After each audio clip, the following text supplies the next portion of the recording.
So up next, we are going to do a prospecting panel.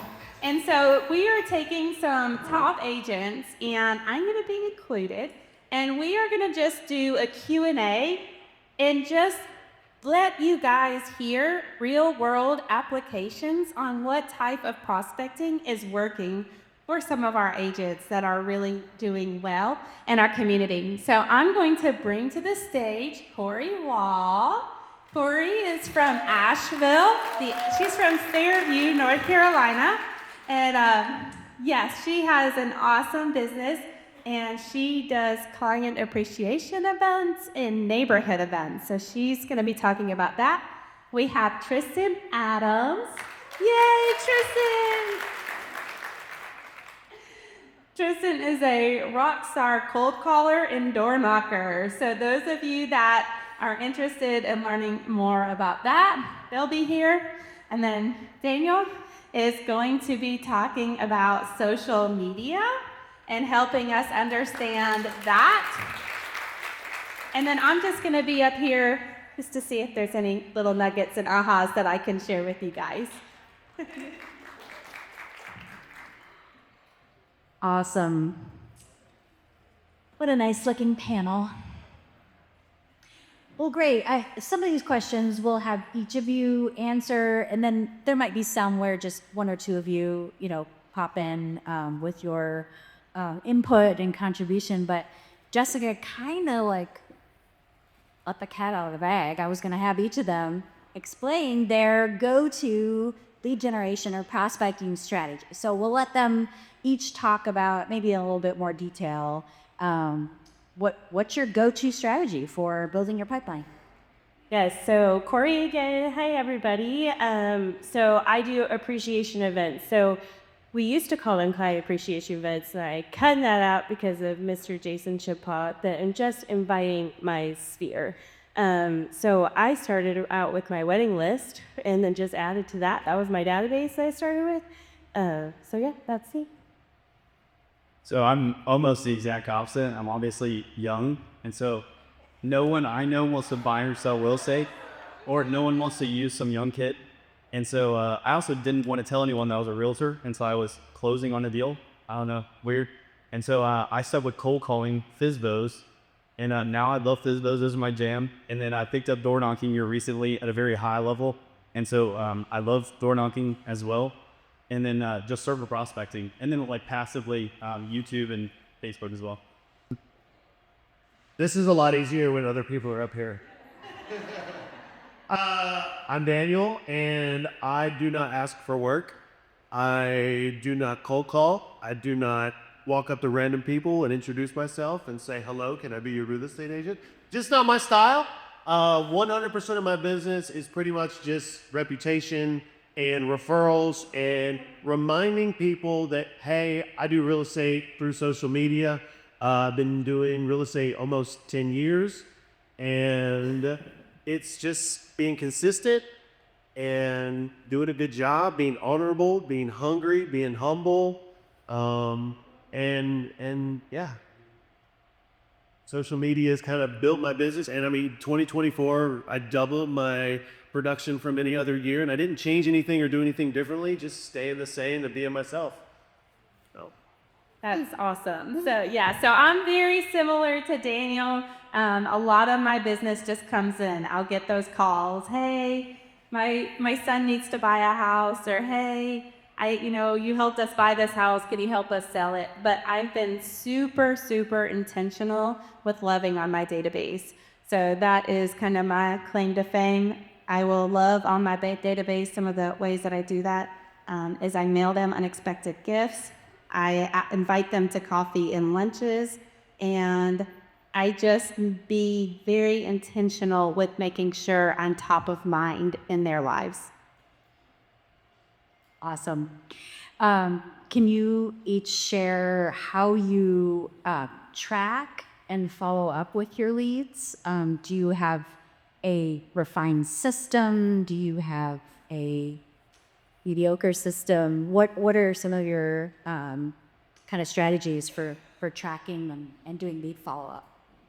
So I've really liked to start with this is not always been me. I think a lot of us want this perfect picture of how this should be. So guys, I literally started with an Excel sheet. That was my database, and I just went down the list. I sent out invites to my events and made sure I had their address and just a Google sheet. But now it's much more fine-tuned. I use Follow Up Boss as my CRM. It's been my absolute favorite. I think it's like my fourth one I've used. And I actually use it. So there's kind of like a hashtag or a way to tag my people.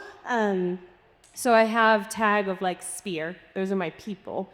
And then there's obviously I've got cold leads in there that came from like a boosted property or an ad or something. But that's kind of what I do. And then I just connect with them, send out the letter, send out the invite to an event. Then it's, hey, can you come? Can you make it? Great. And then it's another follow-up.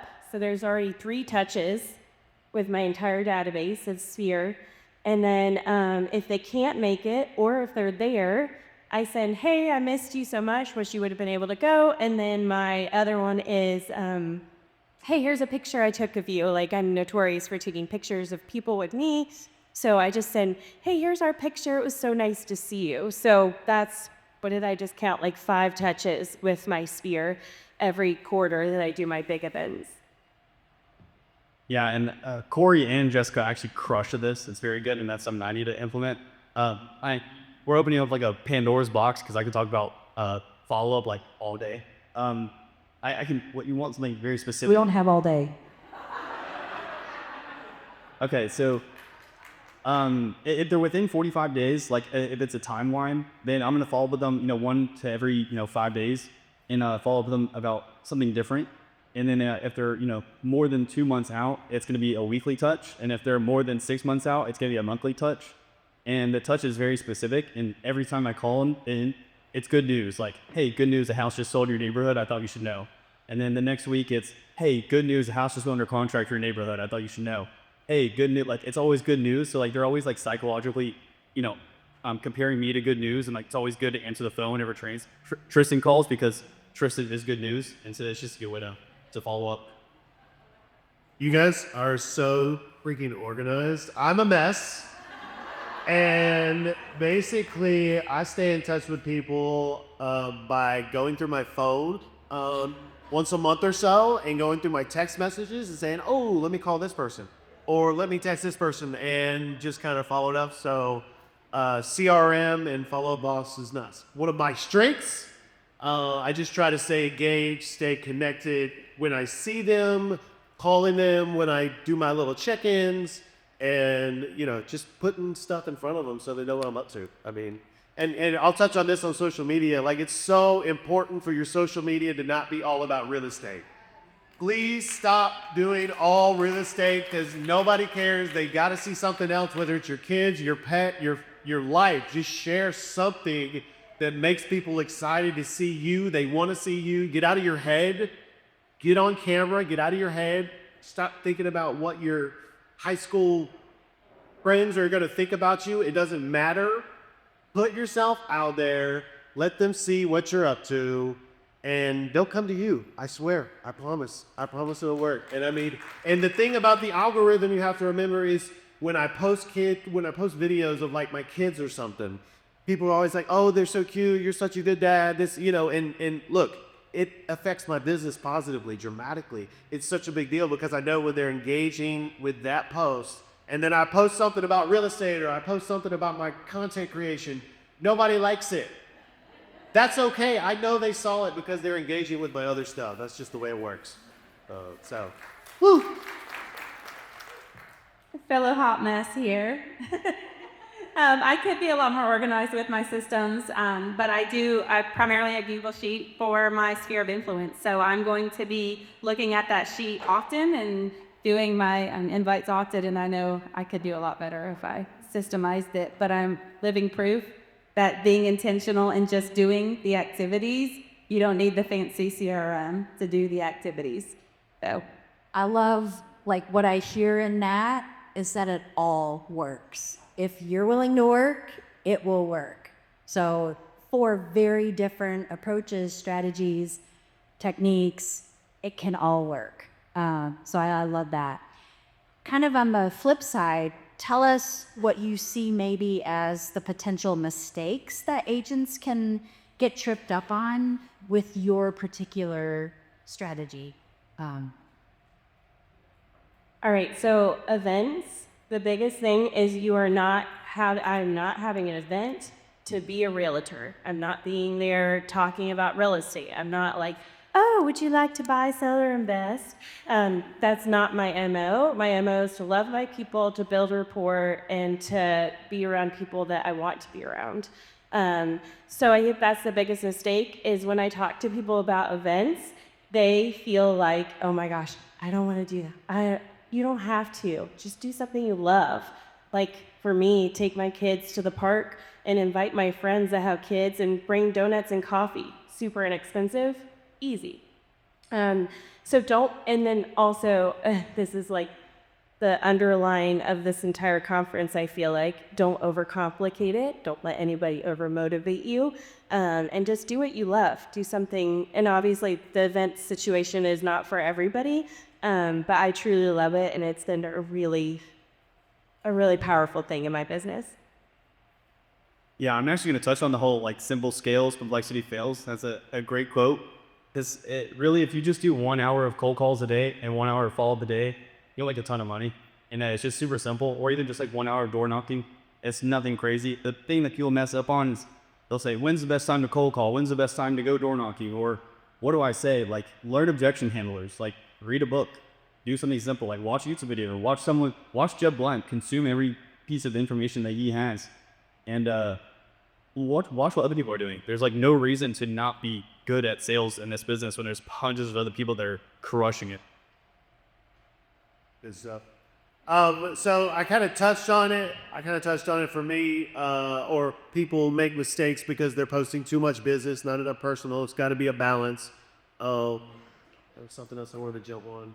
And CapCut. Everybody needs to be using CapCut every single day. It is an amazing tool, and it makes videography simple.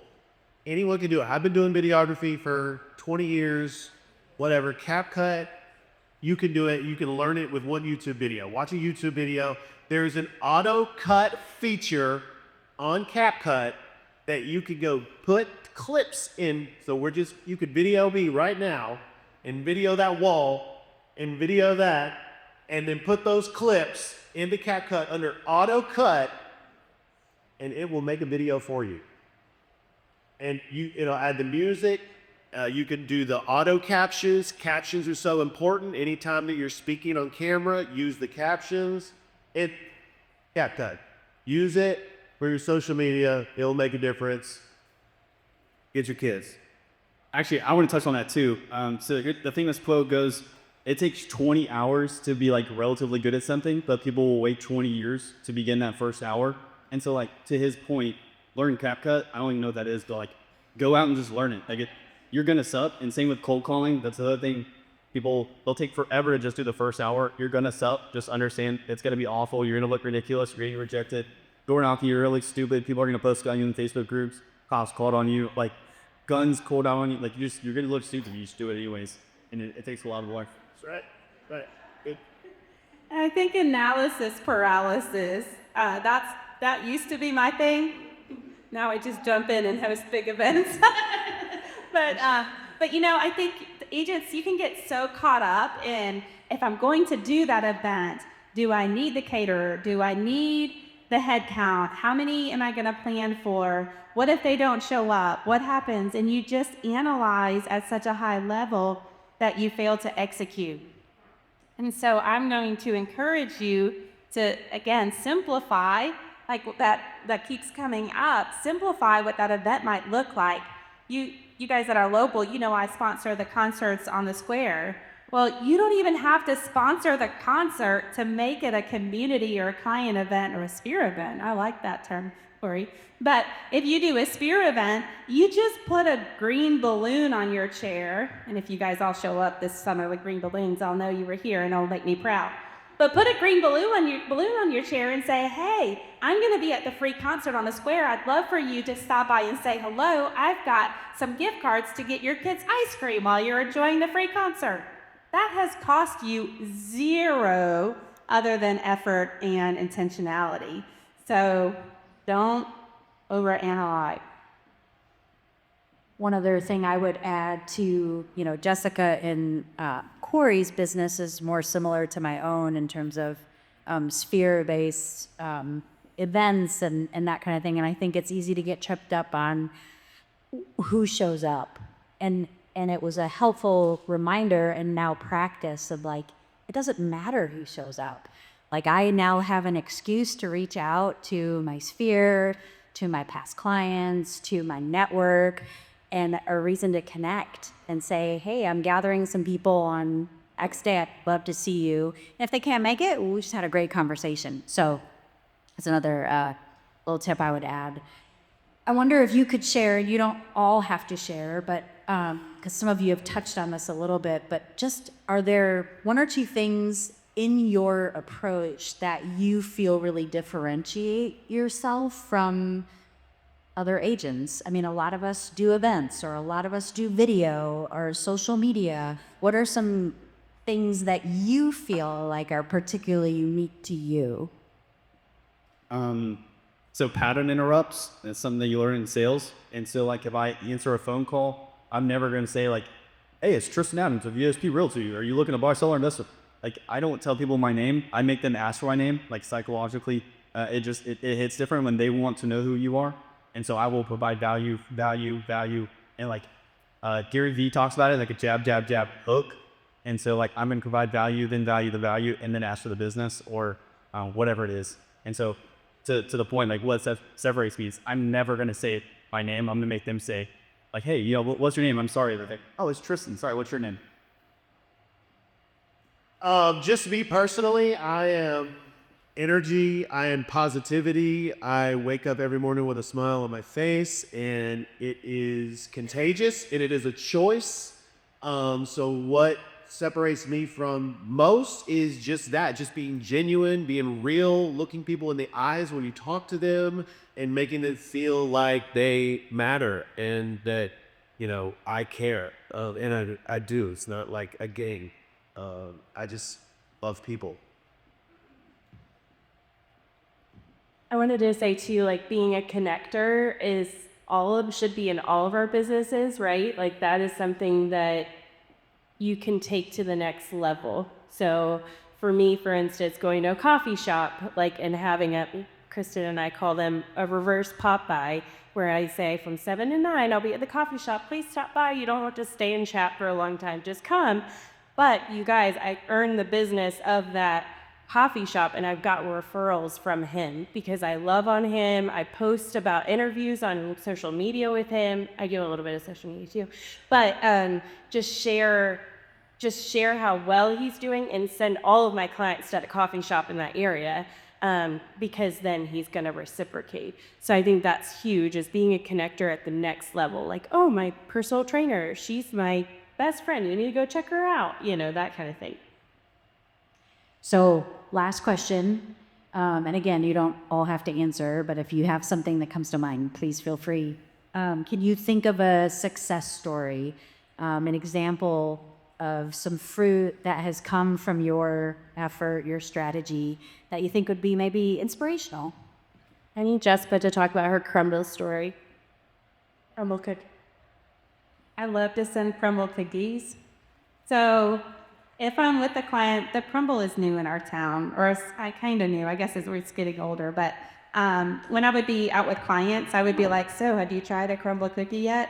And they would be like, yeah, my favorite flavor so far is whatever. Well, then I make a note of that flavor, and when it comes back, I'll just text them and say, hey, are you going to be home tonight between this time and this time? And then I DoorDash the cookies to their house. You guys, when they get those cookies, they are so excited, and they call me and they thank me. And I have gotten so many referrals from those cookies because it's an immediate top of mind happening. And then they're like for instance, this one couple, I sent them. They bought a house for me several months earlier. I sent them the favorite couple cookie. They called me the next day. They had somebody in their Sunday school class looking to purchase at home. I had actually sold their house, helped them buy their next house, and then that same couple referred their kids to me, all because I sent them Texas butter crumble cookie. So awesome. I think my neighborhood events is like my biggest success story that I'd love to share. So I have a neighborhood of 27 houses, so pretty small. And I think last year I got 20 referral leads, either in my neighborhood or from my neighbors. So that is huge. And that's just because I've loved on them. Every 6 to 8 weeks, I have an event with them.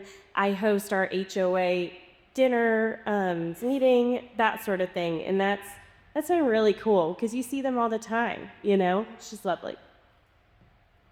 I have a pretty cool success story with Jeb Blunt, actually. So last year, maybe a year and a half ago, when I had first finished Fanatical Prospecting, he also consumed this stuff. He's incredible. And so I had just finished the book, and either that day or that week, whatever it was, I went door knocking, and and the whole premise of like Fanatical Prospecting is just one more call or one more door or one more conversation. He says one more call. And so I had finished door knocking just that whole neighborhood, and it was 6:30, and I was like, I'm leaving, like I want to be home before 7. And I was like, well, I just finished the book, so one more door, right? And so I go knock on one more door, and they're like, are you looking to buy, sell under desk? And they're like, no, I'm not. But this house at the end of the cul-de-sac is for sure selling. Like they have gotten to move. They're super motivated. They posted in the Facebook group, however they knew. And so I was like, all right, well, one more door. So I go running down this cul-de-sac, knock on the door. They're not home, but they had a ring camera. So I'm literally pitching them through the ring camera. And so I list their house 2 days later for 7%, so 4% my side. And like, it's incredible. Like just one more call, one more door. And so that's like a crazy success story. That's pretty incredible. And a great note to end that. Please thank our panelists.